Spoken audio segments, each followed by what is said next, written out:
سلام و درود به همه شما بینندگان عزیز و همراهان همیشگی کامنت. من هم سلام عرض میکنم خدمت شما و امیدوارم هر جا که هستید سالم و سرفراز و تندرست باشید. بله، بریم سراغ جدیدترین خیز پزشکیان در راستای سیاست‌های کلی نظام و منویات مقام عظما، یعنی ارائه لایحه بودجه 404 در استبل ولایت.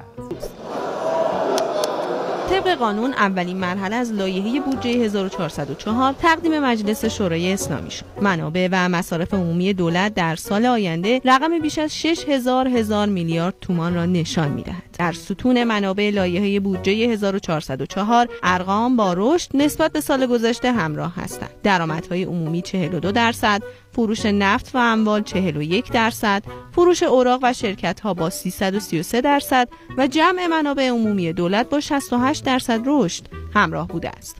بله، لایحه بودجه رو داد و کلاً شکاف طبقاتی رو بست. یه جوری میگی انگار شک داری. بست. شکاف طبقاتی تو ایران بسته شد. بله. یعنی الان همه مردم ایران زیر خط فقر، تو فقر مساوی، هیچ فرقی با هم دیگه ندارن. یه 3-4% گاگوسولای رژیم هستن، همون که قالیباف گفت. آره، همین که تو اعتراضا میان مردمو میزنن، پای منبر خامنه میرن. اینا هم کسان دیگه طبقه نیستن، اصلا رفتن کره ما.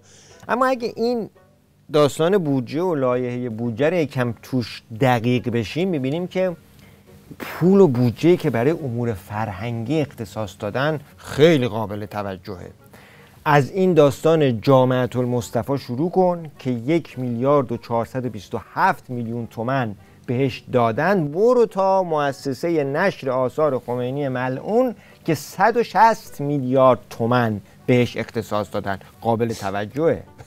مهران، وقتی راجع به ارقام تو رژیم صحبت میکنیم، من میکنم راجع به فواصل سیاره‌ها و ستاره‌ها داریم صحبت. اعداد بودجه نیست انگار.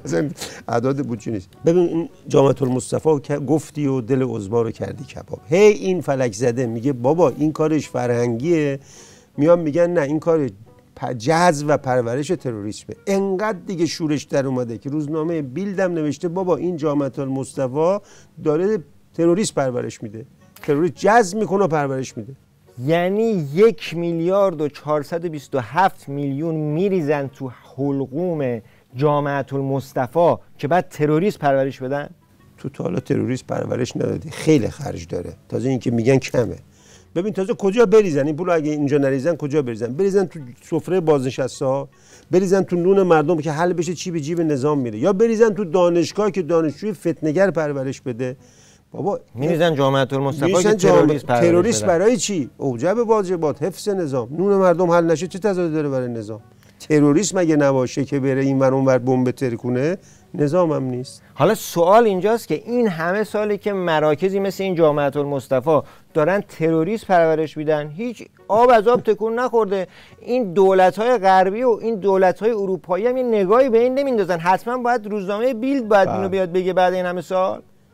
یه نوع دلار داریم به نام دلار نفتی. این یه خاصیتی داره، اولا که مفت به دست میاد، ولی یه خاصیت دیگه هم داره، آدمو دوربین میکنه، نزدیکبین نمیکنه. یعنی آدم چاهای نفتی رو میبینه تو ایران، اما این تروریستا زیر دماغش دارن جذب و پرورش میشن و نمیبینه. این آلمانشو گفته، اینم آمریکاش.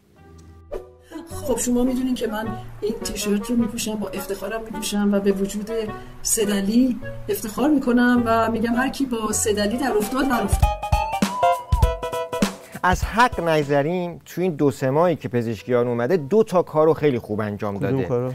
یکی دست و پا زدن در راستای منویات عظما و سیاست‌های کلی خامنه‌ای، یکی هم ادامه دادن راه رئیسی. این هم یه نمونهش سخنرانیش تو اجلاس بریکس. روی دیگر این سکه یک جانب گرای غرب تا کنون بحران بدهی ها هر جای دیگر کشورهای در حال توسعه و جنوب جهانی را برای برای اصلاح حکمرانی جهانی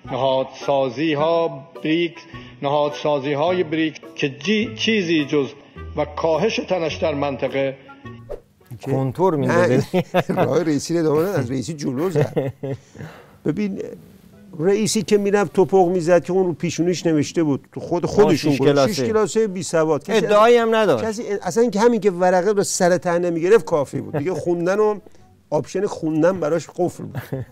حالا این که بابا ادعا داره من دکترم و جراحم و کتاب خوندم و اینقدر توپق میزنه، آدم احساس میکنه کلمات داره زیر دست این جراحی میشه.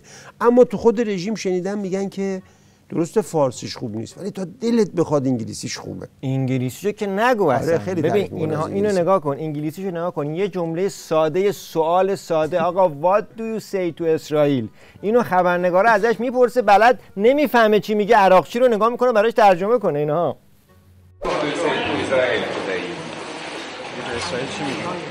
هیچ دست از کشتار برداره، آدمای بیگناه نکشه. هیچ دست از کشتار برداره، آدمای بیگناه نکشه. ببین مهران، من یه پیشنهاد دارم به پزشکیان، اگه میگفت من متوجه نشدم فضاحتش کمتر از این بود از عراقچی بپرسه. مهرانی انگلیسی صحبت کردن و اینا رو بذار کنار، بریکس رو بذار کنار، اینا سیاه‌نمایی‌ها رو بذار کنار، بیا ببین تو زمین چی کار کرده پزشکیان، چطوری وعده‌هاشو دونه دونه داره عمل می‌کنه. چی کار کرده؟ آزادی بیان، آزادی اعتراضات. همین هفته یه اعتراضی برگزار شد در کمال آزادی، در کمال امنیت، با امکانات عالی برگزار شد. از دستاوردهای دولت ببینیم صحنه‌هاشو.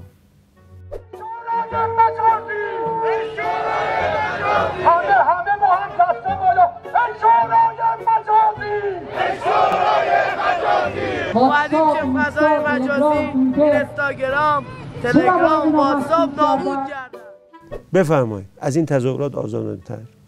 ماشینشون رو حل کردن آوردن، برگشتشون هم حل کردن، میان وعده‌ای وسط تظاهرات تیتاب و ساندیس، ناهارشون هم حل کردن. یه تیم ورزیده فیلمبردار از تلویزیون حکومتی گذاشتن ازشون فیلم برداری کنه، ازشون مصاحبه هم گرفتن، پوشش خبری دادن. حالا شعار این تظاهرات چی بوده؟ قطع کامل اینترنت، نابودی اینترنت، دشمن اصلی بشریت. تو مستاقی از آزادی بیان تو دنیا بهتر از این پیدا کردی؟ بیار من. این الان دستاورد پزشکیانه. بله، تنها سوالی که باقی میمونه اینه که لغو فیلترینگ چی شد که وعدهشو داده بود. بابا اون که دیگه تو اختیارات این ننه مرده نیست، اون کار عظماست که خودش میگه منویات رهبری همینی که میگه اینترنت هم قطع. هیچی دیگه. این رئیس جمهورشون انقدر اختیارات نداره که فیلترینگ رو لغو کنه. بعد ببین تو تهران چه بیلبوردی براش درست کردن، جلو کی گذاشتنش.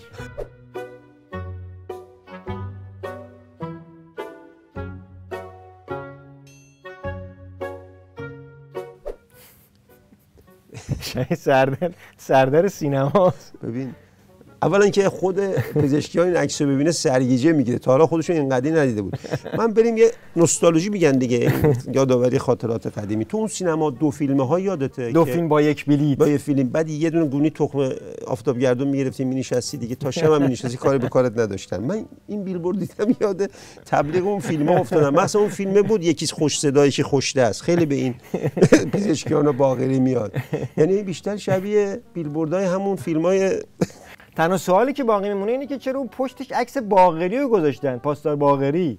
خب کیو بذاره؟ مثلا قاآنی رو بذارن، پاسدار سلامی رو بذارن. تو اصلا اخبار رو دنبال میکنی؟ میبخشی ها، اخبار رو دنبال میکنی. ببین قاآنی که الان اصلا بحث خودیه یا نخودیه؟ غیر خودیه. الان بین خودی و غیر خودی بودنش بحثه. سلامی هم که بذارن طبق همون بیلبوردش، فکر کنم فیلم کمدیه، همه میان میخندن.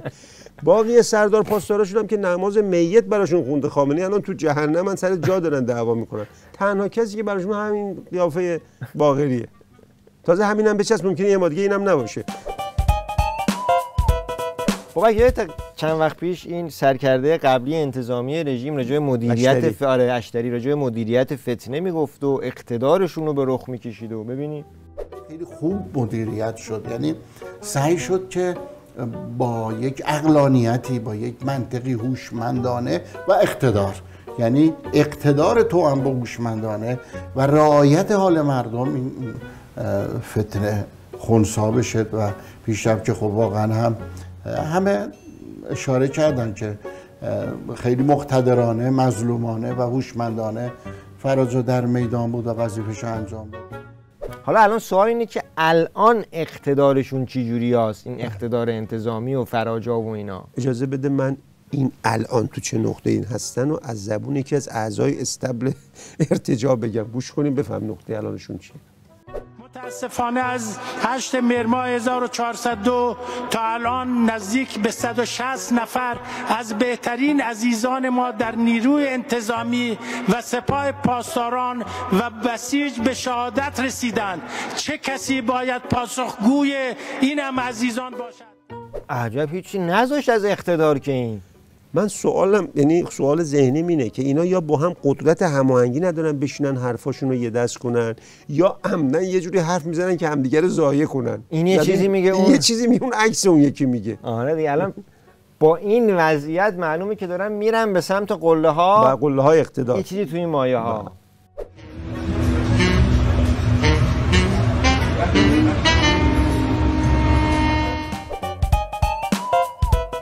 خب بریم سراغ کامنت یک جمله‌ای و این عکس. آره این آخونده نماینده خامنه‌ای گفته که روز قیامت میپرسن چقدر از نظام دفاع کردید.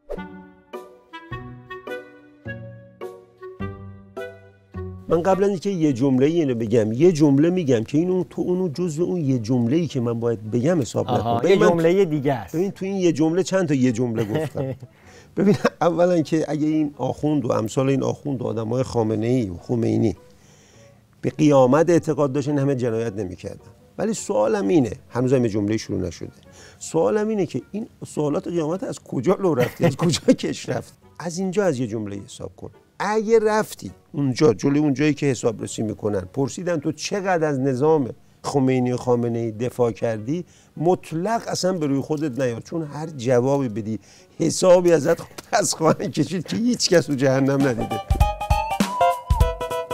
ممنون که این هفته هم با ما همراه بودید و تا دیدار بعد خدا نگهدار. من هم در یک جمله خداحافظی بکنم. خدا حافظ همه.